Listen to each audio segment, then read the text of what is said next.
లక్ష్మీ పార్వతి నిజాంపేట నుంచి. మరి మొదటగా బ్రహ్మర్షి పత్రిజీ గారికి నా హృదయపూర్వకమైన నమస్కారము, అలాగే ధన్యవాదాలు తెలుపుకుంటున్నాను. మరి ధ్యాన మిత్రులందరికీ కూడా నా హృదయపూర్వకమైన ధన్యవాదములు. మరి ఈ కారుణ్య సమూహం వారికి అందరికీ కూడా నా హృదయపూర్వకమైన నమస్కారం. సుజాత మేడంకి హృదయపూర్వకంగా ధన్యవాదాలు తెలుపుకుంటున్నాను.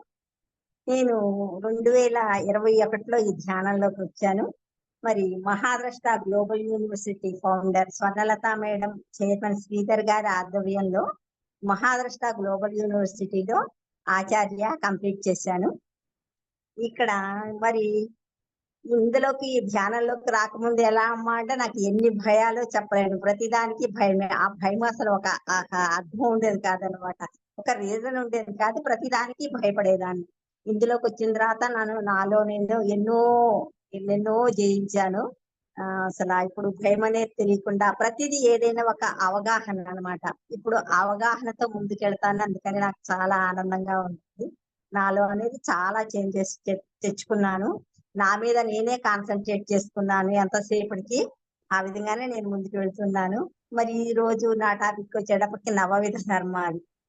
మరి నేను అర్థం చేసుకున్నంత మటుకు నేను మీతో షేర్ చేసుకోవాలనుకుంటున్నాను. మరొక్కసారి నాకు ఈ అవకాశం ఇచ్చిన కారుణ్య సభ హృదయపూర్వకంగా ధన్యవాదాలు తెలుపుకుంటూ మరి సబ్జెక్ట్ లోకి వెళ్తాను. నవవిధ ధర్మాలు మిత్రులారా, ఈ నవవిధ ధర్మాలు అంటే ఈ 9 ధర్మాలు అన్నమాట. ఈ 9 ధర్మాలు మనకి 9 ధర్మాలు ఏంటంటే ధ్యాన ధర్మము, అహింసా ధర్మము, మిత్ర ధర్మము, కరుణా ధర్మము, శాంతి ధర్మము, దేహ ధర్మము, స్వాధ్యాయ ధర్మము, వినయ ధర్మము, దాన ధర్మం. ఇది మనకి మన జీవితంలో ఇవన్నీ కూడా అందరికీ ఉండాలి. మరి ఫస్ట్ గా మరి ధ్యాన ధర్మం గురించి చెప్పుకున్నాము. మరి ధ్యాన ధర్మం గురించి చెప్పుకోవాలంటే నేటి నవ్య సమాజంలో మేడం ఎక్స్క్యూజ్ మీ, నేను హేమమాలతి. మీరు అయిన తర్వాత మాట్లాడనా? అవును, నా హేమమాలినివేనా నువ్వు? మీ హేమమాలిని కాదు, నేను హేమమాలతి. అంటే నువ్వు కామాక్షి గ్రూప్ మేడం రికార్డింగ్ లో ఉంది, మీరు క్లాస్ కంటిన్యూ చేయండి. సరే, మరి నేటి నవ్య సమాజంలో ఆచరించి తీరాల్సిన దాటిలో మరి ధ్యాన ధర్మం అన్నది మొదటిది. అది చాలా గొప్పది. ధ్యాన ధర్మం అనేది అన్నిట్లోకి చాలా ముఖ్యమైనది. అసలు మనకి ధ్యాన మహాచక్రాలు పెట్టడం పత్రిజీ గారి ఉద్దేశం కూడా ఈ ధ్యాన ధర్మం కోసమే అన్నమాట. ఈ ధ్యాన మహాచక్రాలు పెట్టింది. మరి ప్రతి ఒక్కరు కూడా ధ్యానం చేసి తీరాలి. ప్రతి ఒక్కళ్ళకి మరి ప్రతి పిరమిడ్ మాస్టర్ కూడా ఎప్పుడు ఏం చేస్తుంటారు? ధ్యానమే చేస్తుంటారు. ధ్యానమే చేస్తూ ఉంటారు. వాళ్ళకే అదే శక్తి, అదే వాళ్ళ బలం, అదే వాళ్ళ సంతోషం, అదే వాళ్ళ ఆనందం.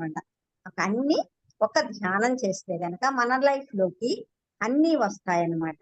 మరి ఎవరైనా ధ్యానం చేయకపోతే ఎవరమ్మా అభాగ్యులు అంటే ధ్యానం చెయ్యని వాళ్ళు, ధ్యానం చెయ్యని వాళ్ళేనమాట. ఎవరికైతే ధ్యానం ఉంటుందో వాళ్ళ జీవితంలోకి అన్ని వస్తాయన్నమాట. ధర్మో రక్షిత రక్షిత అంటే మన ధ్యాన ధర్మంలో ఎప్పుడైతే ఉంటామో అది మనల్ని రక్షిస్తూ ఉంటుందన్నమాట. కానీ చాలా మంది ఏమనుకుంటారు, మరి నేను ఒక ప్రైమ్ మినిస్టర్ని, నాకు ధ్యానంతో అవసరం ఏంటి, నాకు అన్ని సౌకర్యాలు ఉన్నాయి కదా అని చెప్పి అనుకుంటూ ఉంటారు. కొంతమంది ఏమంటారు, నేను డెడికేట్ గా ఆ డాన్స్ అనేది నాకు అదే పెద్ద ధ్యానము, అంతకు మించి నాకేం అవసరం లేదు, నేను ధ్యానం చేయాల్సిన అవసరం లేదంటారు. ఇంకొకళ్ళు అంటారు, నేను క్రికెట్ అదే ఒక ధ్యానంలా చేస్తాను, నేను దాంట్లోనే ఆగిపోతాను అంత అలా అంటారు అనమాట. నేను అన్ని దానం చేస్తూ ఉన్నాను, నేను అన్నదానం చేస్తున్నాను, వస్త్రదానం చేస్తున్నాను, నేను అన్ని దానాలు చేస్తున్నాను, ఇంతకంటే ఏముంటుంది, అదే పెద్ద ఇది, నేనేం చేయాల్సిన అవసరం లేదు, ఇలా అనుకుంటూ ఉంటారనమాట. కానీ అదంతా ఏంటంటే మన అజ్ఞానం అనమాట. కానీ ప్రతి ఒక్కరికి అసలు ధ్యానం అనేది అవసరం. ధ్యానము అనేది అసలు మన జీవిత శాస్త్రం. ధ్యానం ఒకటి చేస్తే గనక మన జీవితంలోకి అష్టైశ్వర్యాలు అన్నీ వచ్చేస్తాయి అనమాట. దాంతో పాటు మరి కృష్ణుడు కూడా ఏం చెప్పాడు, సర్వధర్మాన్ పరిత్యజ్య మామేయ శరణం వ్రజ. ఎవరికి వారు తన ఆత్మలోనే ఉండాలి అన్నారు. అంటే అర్థం ఏంటి, మరి ధ్యానంలోనే ఉండాలి కదా మనమంతా.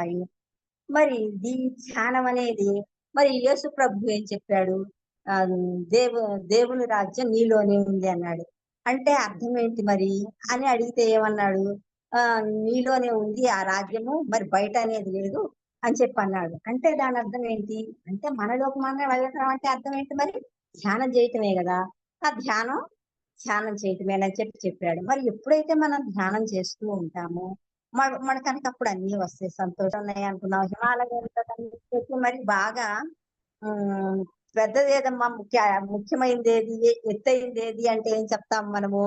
ఎవరెస్ట్ శిఖరం అంటాము. అలాగే హిమాలయాల్లో ఎవరెస్ట్ ఎంత పెద్దది అని చెప్పి ఎలా అనుకుంటాము?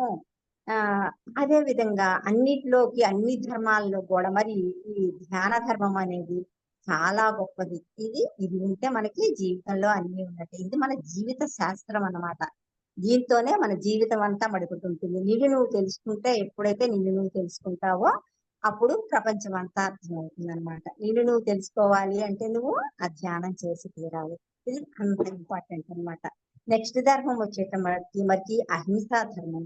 మరి ధర్మాలన్నిటిలోకి మరి అహింసా పరమో ధర్మ అంటారు కదా. అది అహింసా ధర్మము. అహింసా ధర్మంలో మళ్ళీ రెండు ఉంటాయి. మరి స్వధర్మం ఉంటుంది, పరధర్మం ఉంటుంది. స్వధర్మం అంటేనేమన్నా మనతో మనం ఉండటము. అంటే ఏంటి? ధ్యానంలోనే కదా మనతో మనం ఉండేది. మరి పరధర్మము మనం ఇతరుల పట్ల వ్యవహరించే తీరు బట్టి ఉంటుంది అనమాట. మళ్ళా వీటిలో కూడా అసలు అహింసా పరమో ధర్మం, అసలు ఎవరికి ఎలాంటి హింస చేయకుండా ఉండటమే ధర్మాలన్నింటిలోకి ధర్మం అంటారనమాట. మరి హింస, ఇంకొకరికి హింస చేయకుండా ఉండటమే మెయిన్ కావాల్సిందే. మరి మానసిక హింస కూడా హింసే కదా అంటారు కొంతమంది. మరి శారీరక హింస అంటారు మన పత్రిజీ గారు అనమాట. మరి గౌతమ బుద్ధుని తిట్టినా కూడా ఆయన పక్క నవ్వేవాట. ఏమైనా జరిగిందా ఏమి అనడు.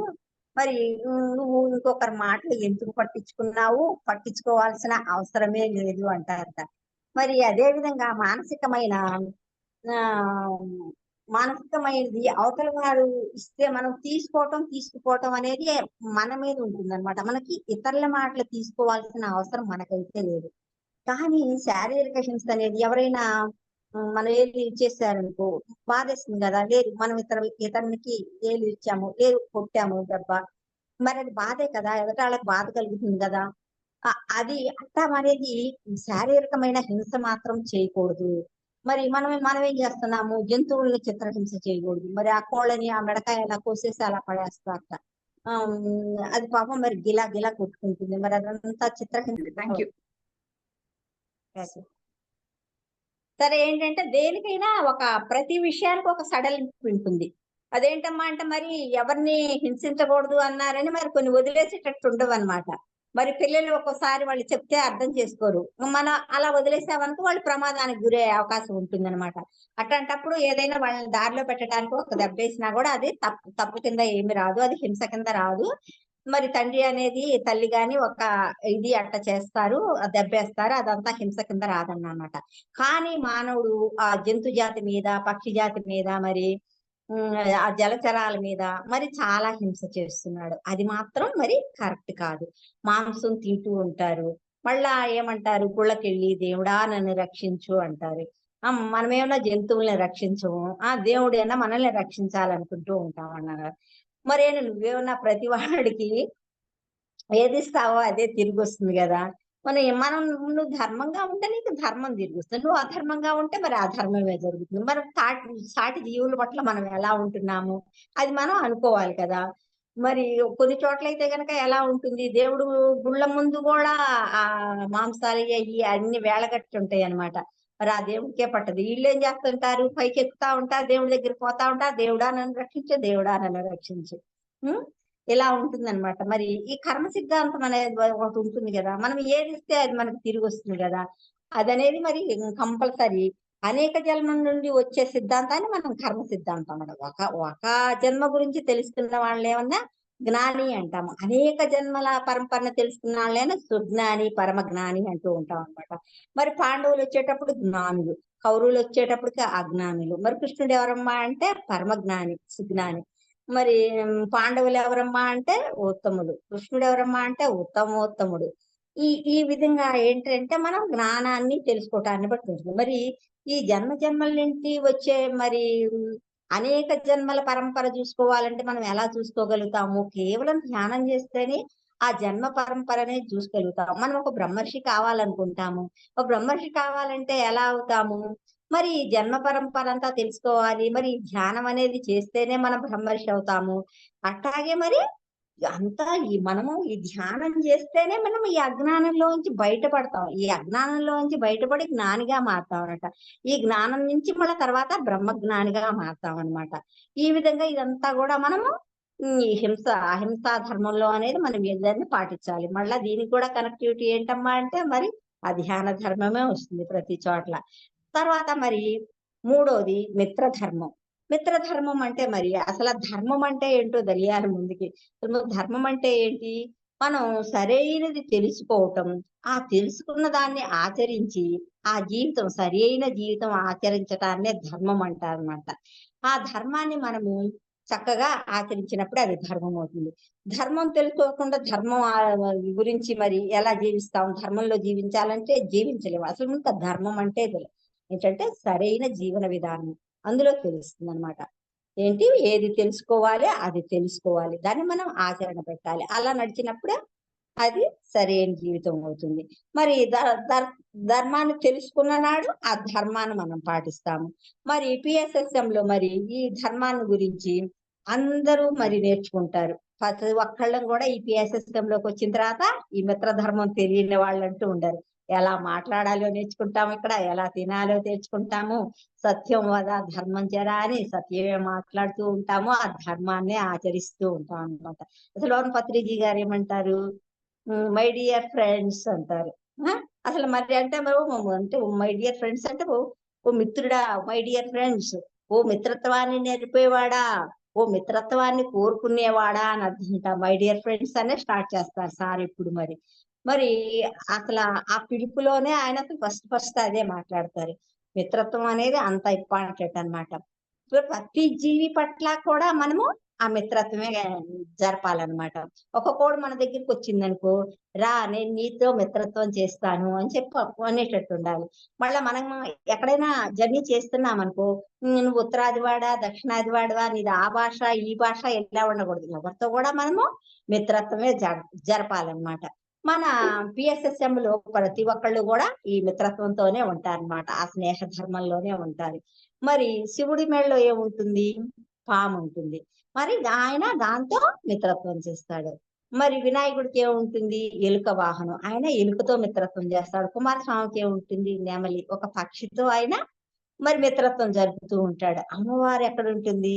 మరి క్రూర జంతువైన పులి మీద ఉంటుంది. అయినా మరి ఆమె అక్కడ మిత్రత్వం జరుగుతుంది. ప్రతి ఒక్క దేవుళ్ళు కూడా మరి ఈ జంతు సామ్రాజ్యంలో కంబైన్డ్ గా చెప్తూ ఉంటారన్నమాట. ఎందుకు అక్కడ అదేనేది వాళ్ళ మిత్రత్వ ధర్మం అన్నమాట. ప్రతి దాంట్లో కూడా వాళ్ళు ఆ మిత్రత్వాన్నే నేర్పుతున్నారన్నమాట. మరి మానవుడు జంతు సామ్రాజ్యాన్ని భక్షించటం మరి ఎంత అన్యాయం. మనము అసలు ఇన్ని దేవుళ్ళల్లో కూడా మనకి మరి సింబాలిక్ గా మరి అవన్నీ ఎలా చెప్పుకొస్తున్నారు. మనం అన్నిటి పట్ల మిత్రతతో ఉండాలి అని చెప్పి ఆ దేవుళ్ళే చెప్తూ ఉంటే మనమేం చేస్తున్నాము? అదనేది మరి ఆ జంతు సామ్రాజ్యాన్ని భక్షించకూడదు. దాన్ని ఏదైనా ఉన్నా కూడా మనము అది అవాయిడ్ చేసినట్టే చెప్పాలి. వాళ్ళకి దానికి తెలియచెప్పాలి. మరి PSSM లో మనం అందరం కూడా ఒకళ్ళకొకడు మిత్రులమే. మరి స్నేహం కన్నా గొప్పది ఏమైనా ఉందా? ఇది మైత్రేయ బుద్ధ శతకం అన్నమాట. కాబట్టే కదా ఇప్పుడు ఆ జూము వాళ్ళు ఈ జూము, ఈ జూము వాళ్ళు ఆ జూములు ఒకళ్ళొకళ్ళు కలుపుకోవటం, ఒకళ్ళతో ఉన్నది ఒకళ్ళు షేర్ చేసుకోవటం ఎందుకు చేస్తుంటాం? ఒకళ్ళొకళ్ళం ప్రోత్సహించుకోవటం, ఒకళ్ళనొకళ్ళు గౌరవించుకోవటం, ఇవన్నీ కూడా మరి ఈ మిత్రధర్మంలో మరి అందరూ ఒకళ్ళ నుంచి ఒకళ్ళు తెలుసుకుంటేనే కదా అన్ని తెలిసేది. ఎక్కడ వాళ్ళు అక్కడ ఉంటే ఏం తెలుస్తాయి? ఏం తెలియదు కదా. మరి ఒక పాము గొప్పదా, ఒక ఏనుగు గొప్పదా, ఒక చీమ గొప్పదా, మరి మనిషి గొప్పవాడా అంటే అక్కడ ఎవ్వరు ఎక్కువ కాదు, ఎవరు తక్కువ కాదు. దేనికి ఉండే విలువ దానికి ఉంటుందన్నమాట. ఇక్కడ ఎవరు ఎక్కువ కాదు, ఎవరు తక్కువ కాదు. పోనీ ఎవరైనా ఎక్కువ అనుకున్నారనుకో, వాళ్ళ ఛాయలకి మనం వెళ్తామా? వెళ్ళలేము. పోనీ తక్కువ అనుకున్నామన్నా కలవలేము. అందుకని వెనక్కి పోతూ ఉంటాము. మరి ఎవరికంటే ఎప్పుడు ఎక్కువ కాదు, తక్కువ కాదు. మన పిఎస్ఎం సొసైటీ మూవ్మెంట్ లో కూడా మరి ప్రతి ఒక్కళ్ళు కూడా అందరితో అందరు అనుకోవాలి, పంచుకోవాలి అని చెప్పుకుంటూ ఉంటారన్నమాట. మరి జీసస్ దైవపుత్రుడైతే మనమెవరు? మనము అలాంటి వాళ్ళమే కదా. అంటే మనము దేవుడు బిడ్డలమే కదా. మరి ఆయన వేరు, మనం వేరు కాదు కదా. ఉం? అలాగే మరి పిఎస్ఎస్ మూడో సిద్ధాంతం ఏంటి? మనం ఏంటంటే ప్రతి ఒక్కళ్ళ అనుభవాలు వినాలి అని చెప్పి అంటూ ఉంటాం అనమాట. ప్రతి ఒక్కళ్ళ అనుభవాలు కంపల్సరీ వింటాము, అందరితో పంచుకుంటాం అనమాట.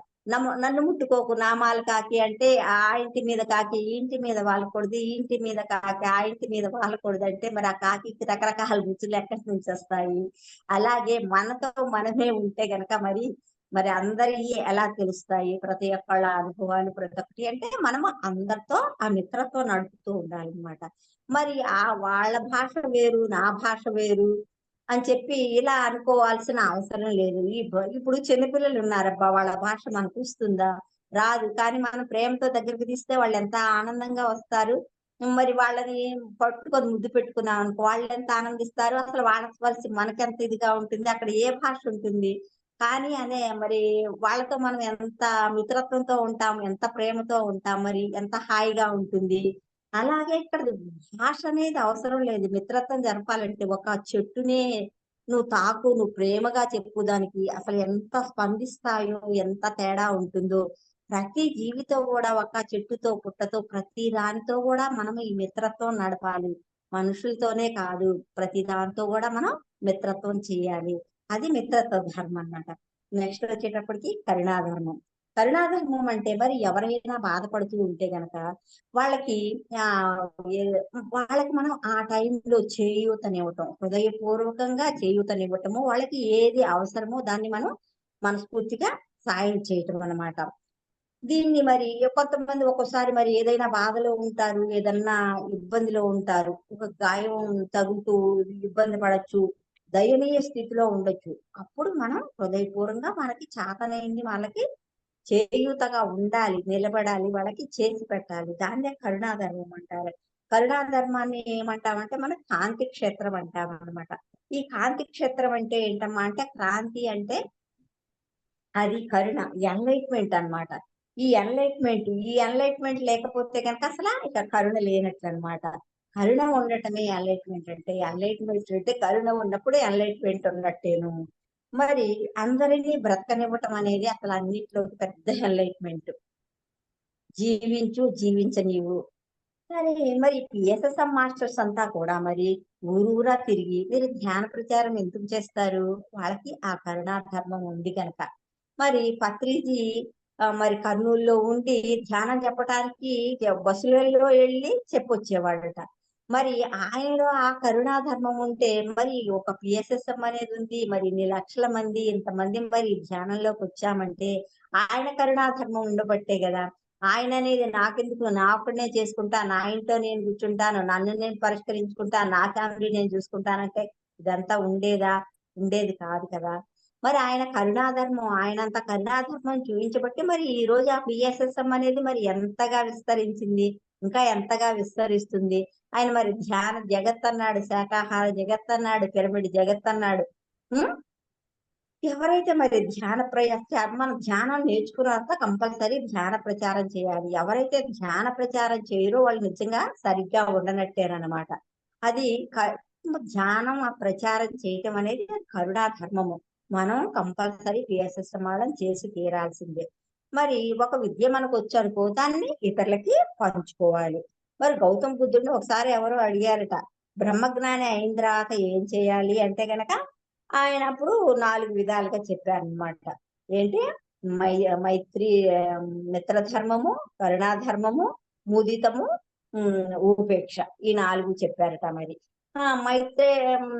మైత్రం అంటే మిత్రత్వం చేయటమే కదా. ఆ తర్వాత కరుణ చెప్పారనమాట. మీకన్నా ఆర్థిక పరిస్థితి ఎవరికైనా ఉంటే కనుక వాళ్ళ తక్కువ ఉంటే కనుక వాళ్ళపై కరుణ చూపించాలి.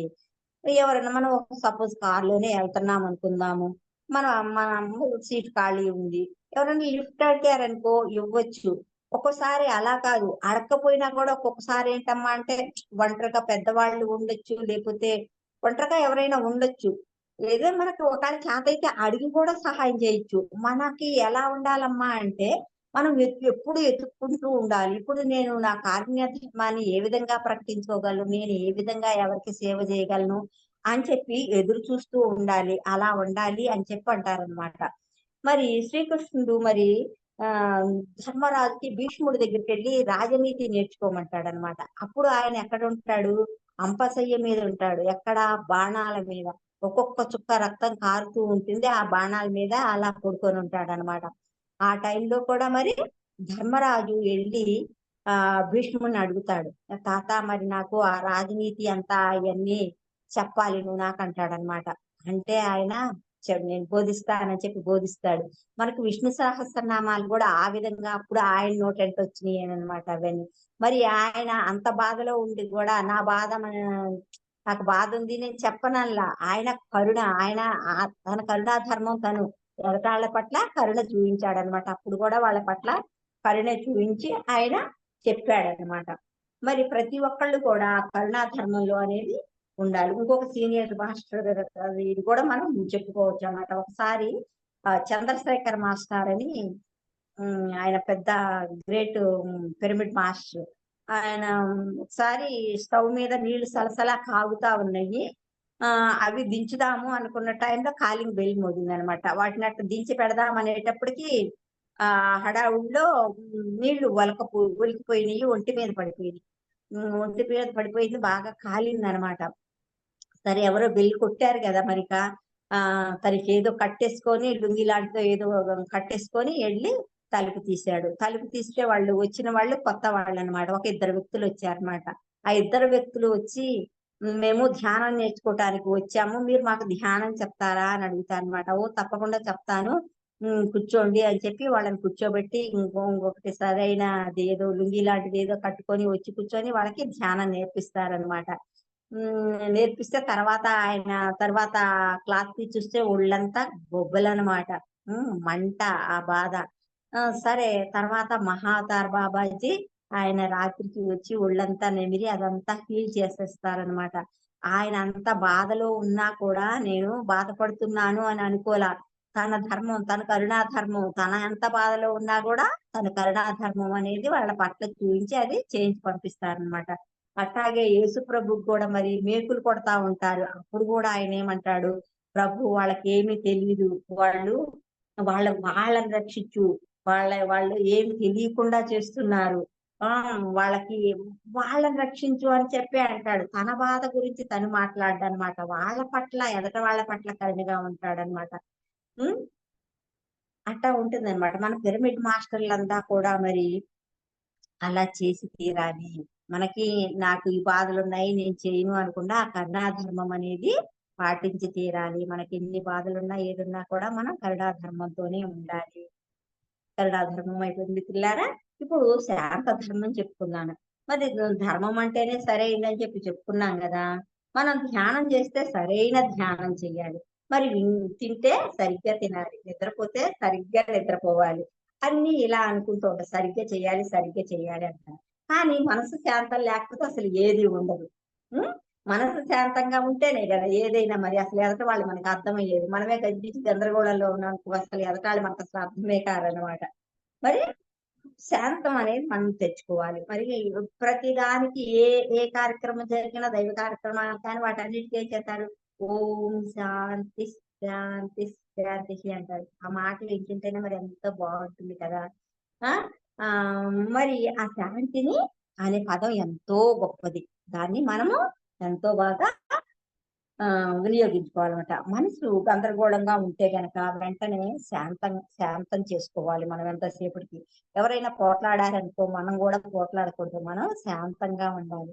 ఒక గ్రేట్ మాస్టరు గుర్జీఫ్ అనే ఆయన 11 ఏళ్ల వయసులోనే వాళ్ళ తండ్రి గారు చనిపోవటానికి సిద్ధంగా ఉంటే ఆయన దగ్గరికి వెళ్ళి అడుగుతాడు. అంటే లాస్ట్ ని చనిపోయేటప్పుడు ఏదైనా చెప్తారేమోనని వాళ్ళ నాన్నగారి దగ్గరికి వెళ్ళి అడుగుతాడనమాట. అడిగితే ఆయన అంటాడు కదా వాళ్ళ నాన్న, మరి నిన్ను ఎవరైనా కొట్టారనుకో, ఎవరైనా తిట్టారనుకో, నీకు వెంటనే కోపం వస్తుంది కదా. మరి వెంటనే వాడిని కొట్టాలి తిట్టాలి అని నీకు అనిపిస్తుంది కదా. నువ్వు తప్పకుండా అదే పని చెయ్యి. కానీ 24 గంటల తర్వాత నువ్వు ఆ పని చెయ్యి. ఆ 24 గంటలు నువ్వు శాంతంగా ఉండి ఆ తర్వాత వెళ్ళి అప్పుడు కూడా నీకు కొట్టాలి తిట్టాలి అనిపిస్తే కనుక ఆ తర్వాత నువ్వు ఒకవేళ ఇంకా అప్పుడు కూడా 24 గంటల తర్వాత కూడా నీకు ఇంకా కోపం ఉన్నట్టయితే కనుక వెళ్ళి ఒక చెంప దబ్బేసిరా అంత మటుకేనని చెప్పి చెప్తాడనమాట. అది శాంతి ధర్మం అంటే అంటారనమాట. మరి ఒకసారి బుద్ధుడు భిక్షాటనకి వెళ్తాడు. మరి భిక్షాటనకి వెళ్తే ఒక ఇంటి యజమాని తిడుతూనే ఉంటాడనమాట. నువ్వు హట్టాగిట్టాగా ఉన్నావు, మరి నువ్వు దిట్టంగా ఉన్నావు, మరి ఇంకా శిష్యులు తీసుకొని వచ్చావు, పనులు చేసుకోవచ్చు కదా, ఇదని నోటుకొచ్చినట్టు ఏదో తిడుతూనే ఉంటాడనమాట. ఏదో ఒకటి దూషిస్తూ ఉంటాడనమాట. ఈ శిష్యులకి కోపం వస్తుందనమాట వాళ్ళకి. అప్పుడు బుద్ధుడు ఏమంటాడంటే వాళ్ళని శాంతపరుస్తాడనమాట. శాంతంగా ఉండండి, శాంతంగా ఉండండి అని. సరే ఆయన ఏం చేస్తాడు, తిట్టి ఒక పావలా ఇస్తాడనమాట. బుద్ధుడికి ఇవ్వబోతాడనమాట. ఇవ్వబోతే బుద్ధుడు అంటాడు కదా, నేను తీసుకోను అంటాడనమాట. బుద్ధుడు తీసుకోపో అప్పుడు అంటాడనమాట, తీసుకోవా అయితే వెనక తీసుకుంటానని చెప్పి జేబులో వేసుకుంటాడు అతనే. ఇంతవరకు వచ్చి అడిగావు కదా, మరి భిక్షాటనకే వచ్చావు కదా, ఇప్పుడు ఇస్తూ ఉంటే నువ్వు అసలు ఎందుకు తీసుకోవు అంటాడనమాట. అప్పుడు బుద్ధుడు అంటాడు, నేను తీసుకుంటానా తీసుకోనా అనంటే అది నా ఇష్టము. మరి నువ్వు తిట్టావు, దాన్ని కూడా అవన్నీ నేనేం తీసుకోలేదు అంటాడనమాట. ఆ విధంగా ఉంటాయన్నమాట. ఏదైనా మనము తీసుకోకపోతే ఏమవుతుంది, వాడికి పోతాయి కదా. సరే, ఆవేశం అనేది అది కూడా ఒక గొప్ప శక్తి. ఎవరికైనా ఉండాలి ఆవేశం అనేది. ఉండాలి, కానీ అది ఎప్పుడమ్మా అంటే అవసరమైనప్పుడే దాన్ని ఉపయోగపెట్టుకోవాలి. ప్రతి ఇట్లాంటి చిన్న విషయాలు కూడా ఉపయోగపెట్టుకోకూడదు అని చెప్పి చిల్ల విషయాలకి మనం ఆవేశాన్ని ఉపయోగపెట్టుకోకూడదు. మనం ఎప్పుడు కూడా శాంతిగా ఉండాలి. ప్రతిదాన్ని కూడా శాంతిగా పరిష్కరించుకోవాలి.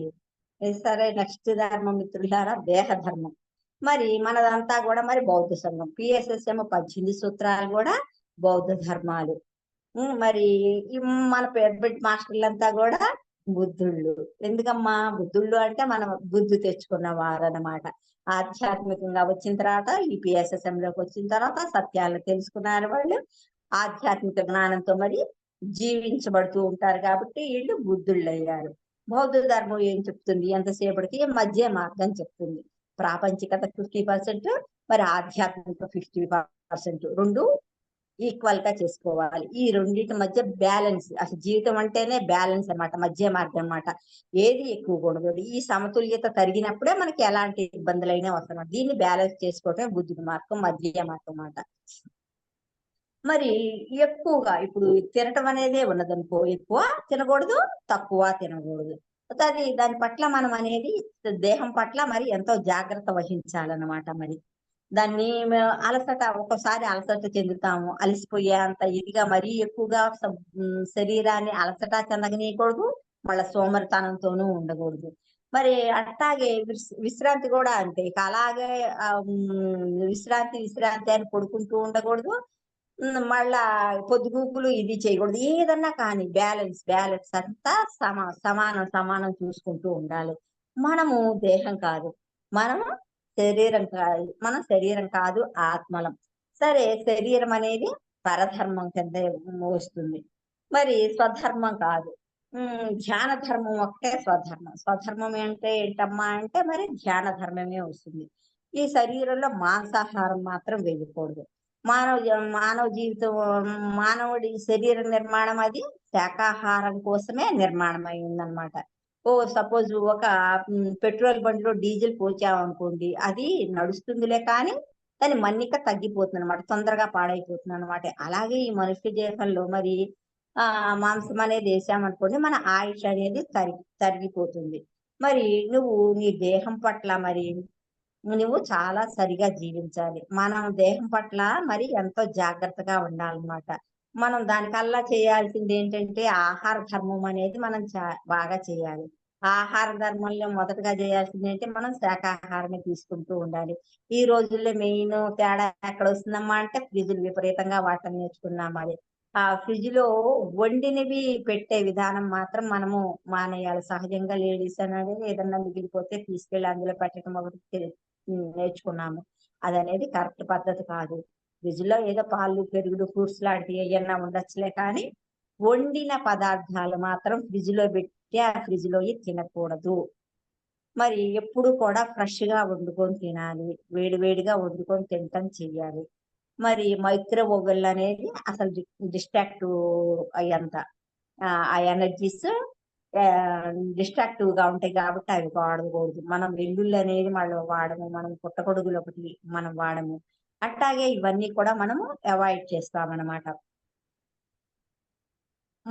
మరి వెల్లుల్లి తింటే కూడా అసలు తెలియకుండానే మనము ఆ మాంసాహారం వైపు అట్రాక్ట్ అవుతా అంట. అది వెల్లుల్లి అనేది ఒక స్పైసీ అన్నమాట. అది మన తెలియకుండా అందులోకి లాక్కుపోతుందంట అన్నమాట. మరి 2 రోజులు ఘనాహారం తీసుకున్నామనుకో, 2 రోజులు ఫ్రూట్స్ తీసుకున్నామనుకో, 2 రోజులు జ్యూసులు, ఒక రోజు ఉపవాసం ఉండేటట్టు ఉండాలన్నమాట. అట్టా ఆహార నియమాలనేవి పాటిస్తూ ఉంటే కనుక మన దేహం పట్ల అది అప్పుడు ఎంతో ఆరోగ్యంగా ఉండటానికి ఉంటుందన్నమాట. తోటి పాండ్లు పట్ల నువ్వు ఏ విధంగా ఉంటావో మరి నీ పట్ల కూడా అలాగే వ్యవహరించాలి. 4 తినాల్సిన చోట 3 తినమంటారు. మరి ఎప్పుడు భౌతిక శరీరం అప్పుడే స్ట్రాంగ్ గా ఉంటుందట. 4 తినాల్సిన చోట 3 తింటే కనుక కొంచెం అనేది అలా ఖాళీ ఉంచితే కనుక బాగా ఆరోగ్యంగా ఉంటాయంట. తిండి విషయంలో మనం చాలా జాగ్రత్తగా ఉండాలి. శరీరాన్ని జాగ్రత్తగా కాపాడుకోవాలి.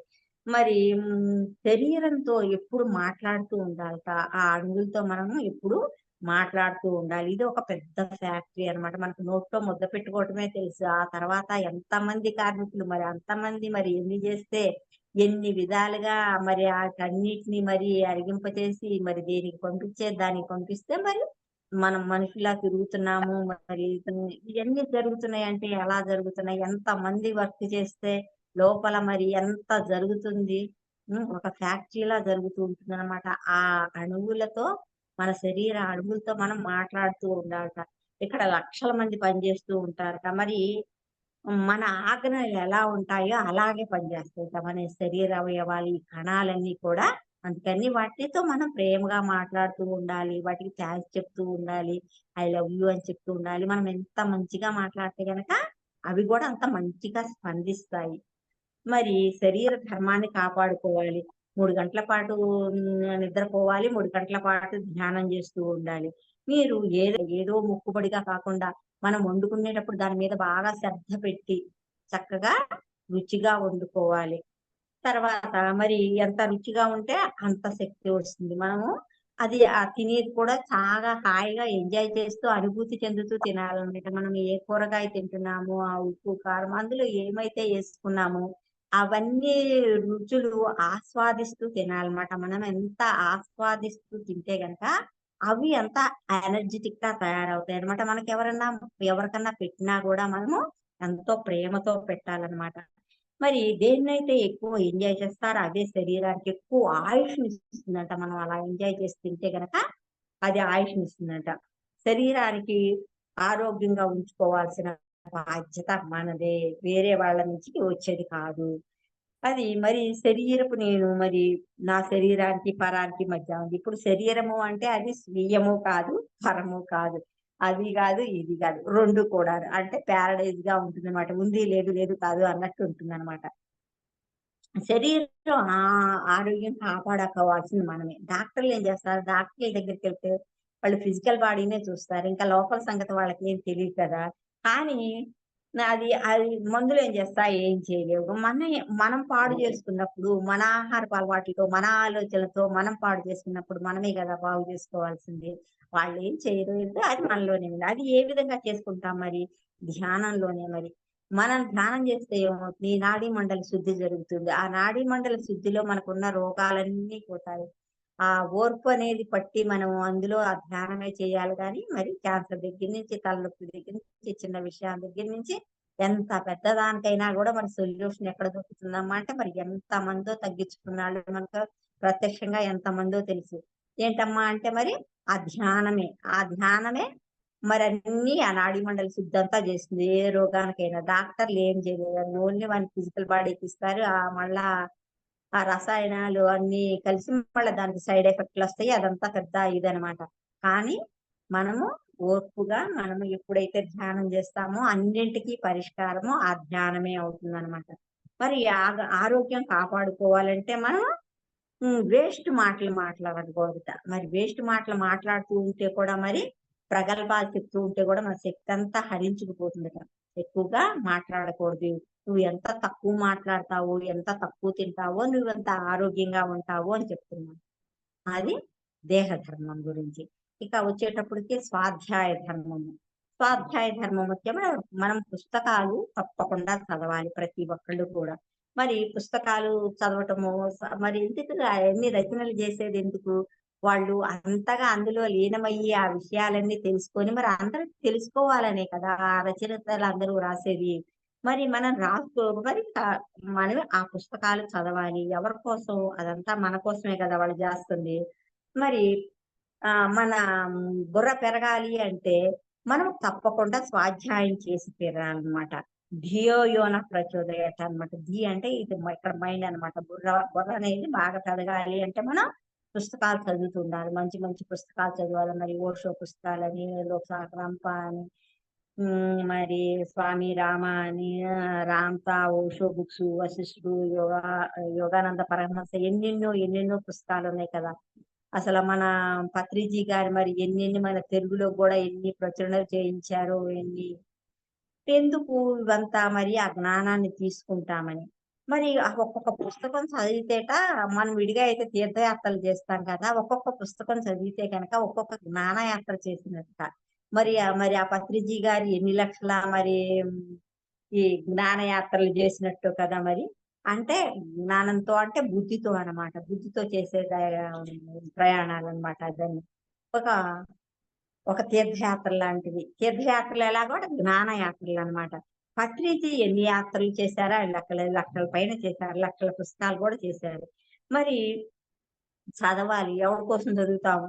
మన కోసమే చదువుతాం. చదివితే ఎవరం బాగుపడతాము? మనమే బాగుపడతాం అన్నమాట. చదవకపోతే నష్టపోయేది ఎవరు? మనమే. ఎవరికి బాగుపడాలని ఉండదు? అందరికీ బాగుపడాలనే ఉంటుంది కదా. అందుకని తప్పకుండా మనం స్వాధ్యాయం చేద్దాము. అదనేది కంపల్సరీ అన్నమాట. అది స్వా ఏంటి తపస్వాధ్యాయ ఈశ్వర ప్రణిధానేన క్రియాయోగః. క్రియాయోగం అంటే తపస్సు, స్వాధ్యాయము, ఈశ్వర ప్రణిధానము. తపస్సు అంటే మన శరీరానికి సంబంధించిన వాటిని తగ్గించుకోవడం, తిండి తగ్గించుకోవటం, నిద్ర తగ్గించుకోవటం, అది తపస్సు చేయటం అన్నమాట. మరి స్వాధ్యాయం చేయాలి కంపల్సరీ. ఈశ్వర ప్రణిధానం ప్రతి ఒక్కళ్ళను కూడా ఆ ఈశ్వరుని చూడటం అన్నమాట. మరి ఒక రోజు మౌనంగా ఉండాలి కంపల్సరీ అది. మా మళ్ళా పుస్తకమే హస్తభూషణం అంటారు కదా. పుస్తకం హస్తభూషణం అంటారు. ప్రతిరోజు ఏదో ఒక కొత్త పుస్తకం చదువుతూ ఉండాలి. కొత్త విషయాలు నేర్చుకుంటూ ఉండాలి. వినయ ధర్మం ఎనువది వినయ ధర్మం. ప్రతి మనిషి తోటి మానవుడి పట్ల వినయంతో ఉండాలి. విద్యా వినయ సంపన్నే బ్రాహ్మణే గవిహస్తిని సురుచైవ స్వపాకేచ పండిత సమదర్శన. ఏంటమ్మా అంటే విద్యతో కూడుకున్న వినయమై ఉండాలి. మరి విద్య ఎక్కువ ఉండే కొద్దికి అహంకారం వస్తూ ఉంటుంది అనమాట. అలా అహంకారాన్ని రానియకూడదు. వినయంగా ఉండాలి. చదువు దర్పాన్ని ఇస్తుంది. ధనం అహంకారాన్ని ఇస్తుంది. మరి ఎక్కువ ఉన్న వాడికి ఎక్కువ అహంకారం ఉంటుంది. ఇంకా సంగీతంలో బాగా వాడు ఇదయ్యాడంటూ వచ్చే కొద్దికి కూడా అహంకారం పెరుగుతూ ఉంటుంది. అలా అహంకారం పెరగనీయకూడదు. వినయంగా ఉండాలి. ప్రాపంచిక విద్యలు అనేది ఎప్పుడు కూడా అహంకారాన్ని ఇస్తాయి. ఆధ్యాత్మిక విద్యలు అన్నా వినయాన్ని ఇస్తాయి అన్నమాట. ఎవరైతే ఆధ్యాత్మికంగా ఉంటారో, ఎవరైతే ధ్యానం చేస్తారో వాళ్ళు అంత ఎక్కువ వినయంతో ఉంటారు. కాలేజీల్లో, యూనివర్సిటీల్లో అనేది అహంకారం వస్తుంది. తల్లిదండ్రుల దగ్గర కూడా అహంకారం వస్తుంది. కానీ అదే ఈ ఆధ్యాత్మిక కేంద్రాల్లో వినయం వస్తుంది. ఇది ఉంటుంది కదా, మౌనంగానే ఎరగమని మొక్క నీకు చెబుతుంది, ఎదిగిన కొద్దీ వదగమని అర్థమందులు. మనం ఎదిగే కొద్దీ కూడా ఒదిగి ఉండాలి, వినయంగా ఉండాలన్నమాట. మరి విద్యాదాతి వినయం. అసలైన విద్య ఏంటమ్మా అంటే ఆధ్యాత్మిక విద్య. ఏదైతే వినయాన్ని ప్రసాదిస్తుందో అదే ఆధ్యాత్మిక విద్య. ఏదైతే అహంకారాన్ని ప్రకోపిస్తుందో అదే ప్రాపంచిక విద్య. ఇక్కడ ఒక ఉదాహరణ మేడం అయిపోతుంది. సరేలే, ఇంకా ఉదాహరణ చెప్పట్లేదు. సరే, ఇంకా దాన ధర్మం చెప్పేస్తాను. దాన ధర్మం అనేది నీ దగ్గర ఉన్నది పక్కవాడికి ఇవ్వటమే మరి దానం. ఏదైతే నీ దగ్గర ఉందో అది. నీకు ఒక విద్య వచ్చు అనుకో, ఆ విద్య ఇతరులని పంచు. నీ దగ్గర ధనం ఉంది అనుకో, అది పంచు. నీ దగ్గర కొన్ని బట్టలు ఉన్నాయి అనుకో, అవి ఏది ఉంటే అది ఇతరులకు పంచుకోవటం అన్నమాట. ఇతరుల దగ్గర ఏదైనా ఉంటే లాక్కోవడం ఇచ్చేస్తేనైనా అదైనా రాక్షసత్వం. మన దగ్గర ఏదైనా ఉంటే దాన్ని పంచుకోవటం అంటారు. తన్మన్ ధన్. ఏదైనా సరే మనకి ఏది ఉంటే దాన్ని ధ్యానం చేయాలి. మళ్ళీ వాటిట్లో కూడా ఉత్తమోత్తమైన ధ్యానం ఏంటంటే, ఇప్పుడు మనము డబ్బులు ఇచ్చామనుకో, ఆ 4 డబ్బులు 4 ఇచ్చామనుకో, అవి అయిపోగానే మళ్ళా వాడు అదే స్థితిలో ఉంటాడు. కొంచెం చదువు చెప్పామనుకో, ఒక ఉద్యోగం తెచ్చుకుంటాడు. ఆ ఉద్యోగం కొన్నాళ్ళు అనేది జీవితం గడుస్తుంది. మళ్ళీ తర్వాత సరిపోతుంది అనమాట. అన్నదానం చేసామనుకో, ఆ తిన్నంత సేపు అరిగేదాకా ఉంటుంది. మళ్ళా తర్వాత ఆకలి అవుతుంది. మళ్ళా అడుగుతాడనమాట. అదే జ్ఞాన ధర్మం చేసామనుకో, అది ఈ జన్మకు కాదు, జన్మ జన్మలకి కూడా అది ఆత్మ అభివృద్ధికి ఎంతగానో తోడ్పడుతుంది మిత్రులారా. ఇదే మరి నాకు ఈ అవకాశం ఇచ్చిన మరి కారుణ్య సమూహం వారికి హృదయపూర్వకంగా ధన్యవాదం తెలుపుకుంటున్నాను. మీ అందరికీ కూడా హృదయపూర్వకంగా ధన్యవాదములు తెలుపుకుంటున్నాను. థ్యాంక్ యూ మిత్రులారా.